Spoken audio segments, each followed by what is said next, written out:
when nearly everybody in the audience knows more about it than you do, and that's the case with Coral Reef. So I thought I'd double down, and rather than do something like valuation of coral surfaces, where I could probably done a fair bit on that, I'd speak on a second topic in which, again, more people in the audience know about than I do, and that's resilience, which I think is a central concept in management, but also one that needs a lot more exploration, and one where I think some perspectives from economics and decision theory, areas I have worked in, I hope will turn out to be helpful.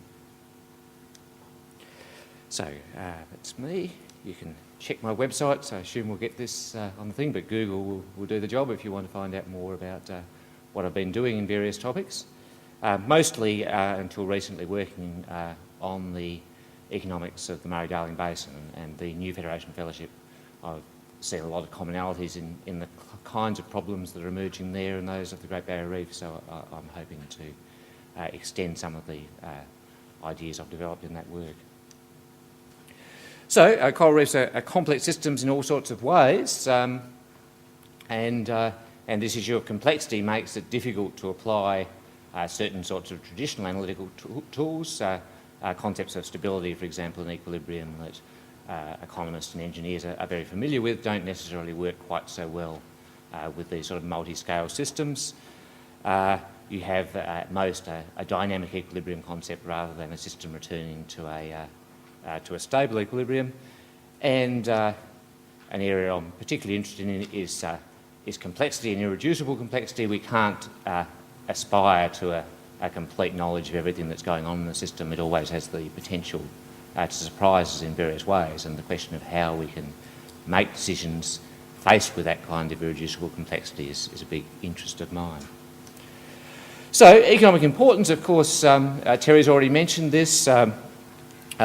Fishing, both subsistence fisheries, which are the major source of protein for large numbers of people in the developing world. In the Australian context, commercial and recreational fisheries are also a big deal, and something that's under severe stress. Tourism is a large and growing source of revenue derived from coral reefs. Again, we can get different estimates of the value of these things. Then I think it's important to, while we can certainly get numbers for these things, and they are useful for some analytical purposes and also useful for some rhetorical purposes in pointing out, particularly going back even a decade or two, quite very short-sighted proposals for very limited sorts of exploitation of reefs in very destructive ways have only been off the agenda in Australia for the past 30 years and are still, of course, very active in many countries with coral reefs. But the importance of reefs as a source of scientific knowledge, both directly useful knowledge but also value in itself, and the value that people, particularly people in developed countries, place on biodiversity and just the aesthetic values of coral reefs are highly important. Now, there's a bunch of controversy within the economics profession about how you can value these things, whether indeed you should. I tend to lean to the view that most of the time placing dollar values on these kinds of things isn't an incredibly helpful thing to do, but equally it's important to recognise that this is a major driver in policy decisions, that people care about these things and they expect that care to be reflected in public policy. So these values are all under threat from a range of sources, which we've already had. I guess the same list has been put up on many of these slides, and so I've got pretty much the same order. Overfishing and biodiversity loss at the top, marine pollution from sediments, and finally climate change, coral bleaching, acidification, and so forth. So I've got just a graph on illustrating the problem of overfishing, and so you can see the nicely coloured dots. So we've got green squares are the good ones, not that many of them, underexploited.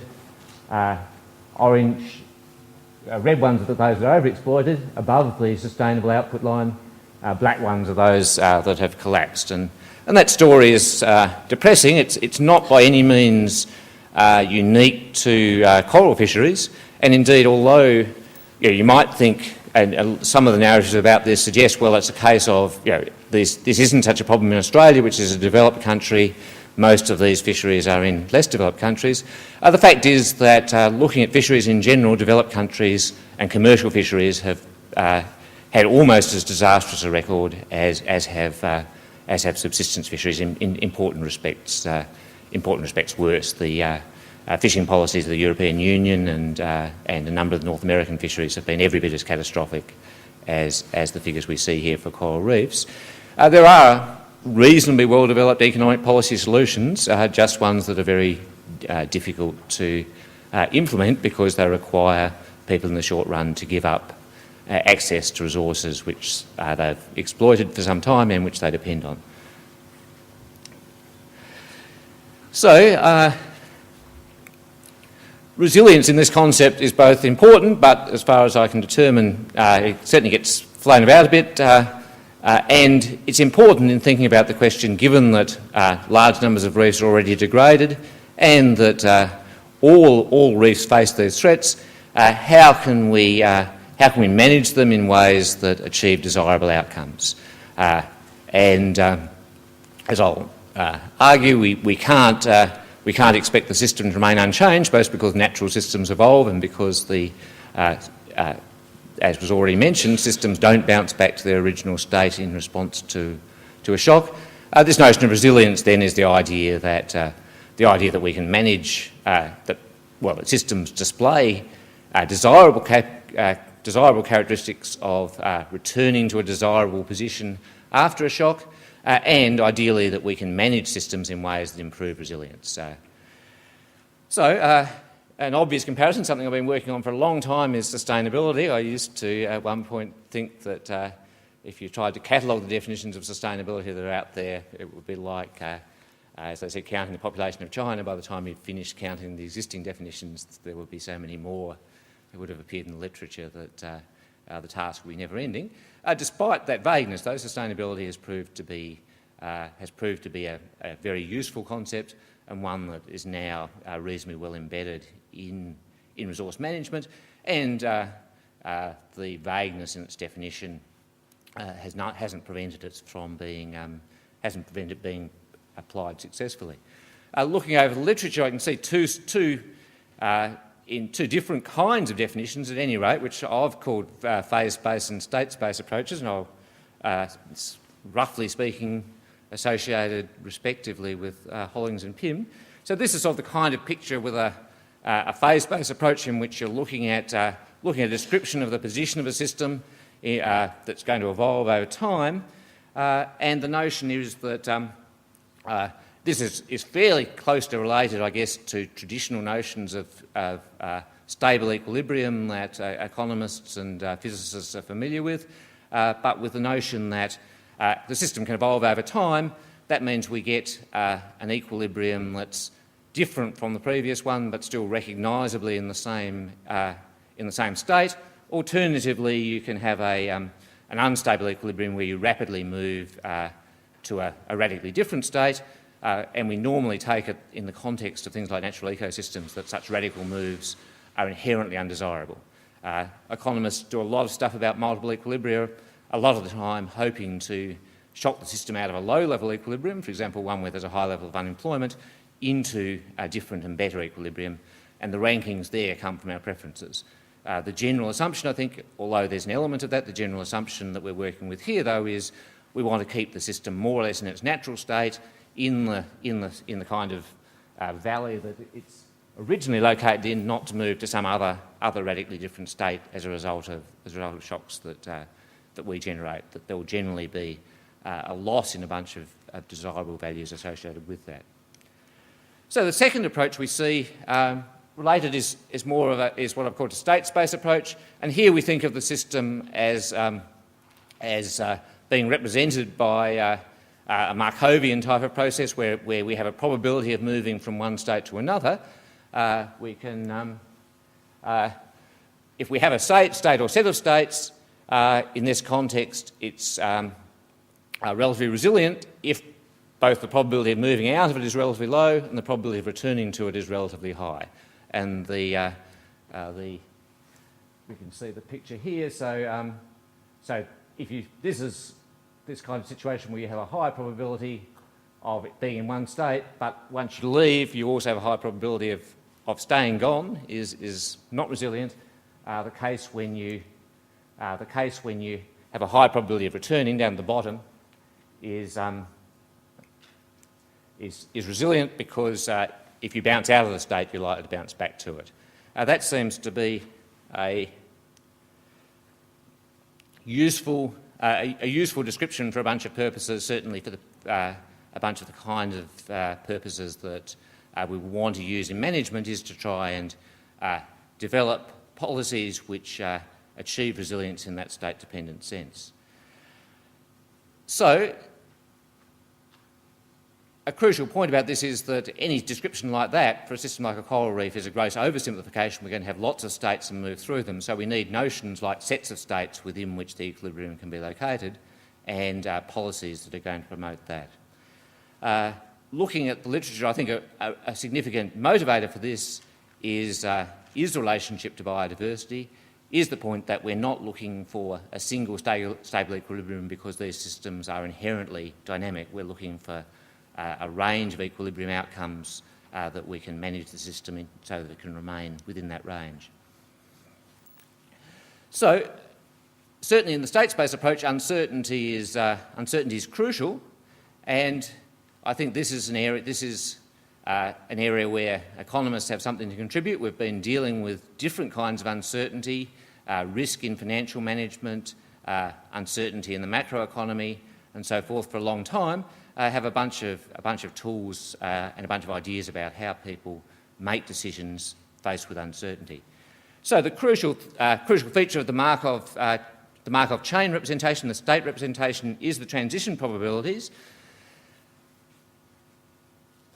You can do lots of interesting things with that, but as economists have discovered, as we try and nail these things down, you can also get a false sense of precision, which can lead you into policy mistakes and mistakes in individual decisions.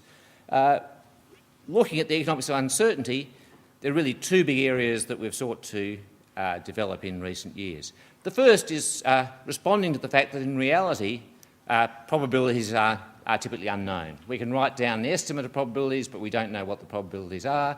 How should we deal with these things when we don't have exact knowledge of the probabilities? Even more important, I think, but still very much developing, is the point that we don't have a complete description of all the states of the system. We don't have the kind of total knowledge that would let us apply textbook decision theory to these management decisions. The phrase unknown unknowns was catapulted into prominence by Donald Rumsfeld, and he copped some flack for it, but I think he was absolutely right that this really is a crucial feature of all sorts of management decisions. The only thing I would say is that, having pointed to its importance, I wouldn't have sent my army into a place that had more unknown unknowns in it than almost anywhere else you could identify. But the crucial point is there are indeed these unknown unknowns. Management therefore has to deal with these things, and it's in this context, I think, that notions with a bit more play to them, like resilience, can potentially be more useful than assessments of the stability of equilibrium, which presume a degree of knowledge of the system that we don't actually possess. So, managing for resilience, and this is more of an announcement of a research program than any set of results. I'm just right at the beginning of thinking about these things, but I think it's clearly central to the kind of things we need to be looking at faced with multiple complex challenges. It is a resource allocation problem, so economists certainly, I think, have something to say about it. The best developed approach for decisions of this kind is associated with the Maximin and multiple prior approach, people like Gilboa and Schmeidler, And here the idea is we consider a set of possible probability distributions and then try and manage in general for the worst of those. The worst of those will differ depending on what choice we make, so we try therefore to focus on a robust approach to management, one that is robust to errors in our assumptions, the arrival of unknown unknowns. That in turn requires a combination of standard risk analysis, which typically rests on complex calculations with known probabilities, and more inductive reasoning in which we apply heuristic principles that have been shown from past experience to work well. So I think this is clearly closely related to the use of the precautionary principle. We don't, even if our analysis doesn't identify a high risk of failure in a particular course of action, if it's the kind of course of action which depends critically on assumptions that haven't been tested, we should be wary of taking those courses of action. I think that's the central wisdom of the precautionary principle, and I think it's something we need to be following, both in the big issue of what to do about climate change, that we shouldn't be seduced by certain sorts of economic reasoning which suggests that we can safely wait and see for a decade or two, and down to the local level of management of dealing with particular systems that have been affected or may be affected by climate change.